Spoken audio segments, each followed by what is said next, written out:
প্রসেনজিৎ সরকার হত্যা মামলায় ফের বড়সড় মোড়। অভিযুক্ত 5 জনের জামিন আবেদন আবারও খারিজ করল ধর্মনগর মহকুমা আদালত। শুক্রবার শুনানির শেষে বিচারক অভিযুক্তদের আগামী 22শে জানুয়ারি পর্যন্ত জেল হেফাজতে রাখার নির্দেশ দেন। উল্লেখ্য, এর আগেও গত 3রা জানুয়ারি অভিযুক্তদের জামিন আবেদন খারিজ করে আদালতে তাদের 9 জানুয়ারি পর্যন্ত জেল হেফাজতে রাখার নির্দেশ দিয়েছিল।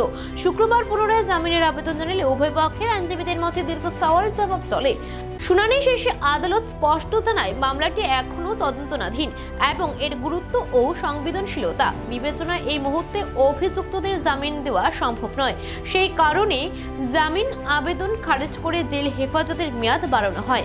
আদালত সূত্রে জানা গেছে, এই মামলায় অভিযুক্তদের পক্ষ থেকে একাধিকবার জামিনের আবেদন করা হলেও প্রতিবারই তা নাকচ হয়েছে। আমরা আশাবাদী দ্রুত বিচার শেষে দোষীরা উপযুক্ত শাস্তি পাবে।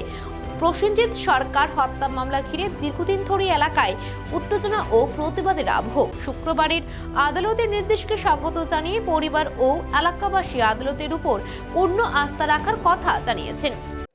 সাংবাদিক বন্ধু, প্রথমেই আপনাকে আমি ধন্যবাদ জানাই এবং আমি এই কথাটাই বলি যে আজকে ধর্মনগর পিএস কেস নম্বর 122/2025 সেই কেসের 5 জনের পক্ষে 5 জন আসামির পক্ষে আজকে ধর্মনগর মাননীয় চিফ জুডিশিয়াল ম্যাজিস্ট্রেট কোর্টে এই কেসটা উঠে এবং বিবাদী পক্ষ বেল অ্যাপ্লিকেশন করেন।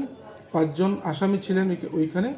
5 জন আসামি ভিডিও কনফারেন্সে দেখানো হয়েছে এবং সেই 5 জন আসামির নাম আপনারা আগে থেকেই জানেন এবং বিবাদী পক্ষের বেল পিটিশন আজকে হিয়ারিং ওঠে, আমরাও ক্রস করি এবং বিভিন্ন আইনি যে প্রক্রিয়াগুলি সেগুলি তুলে ধরি মাননীয় চিফ জুডিশিয়াল ম্যাজিস্ট্রেটের সামনে।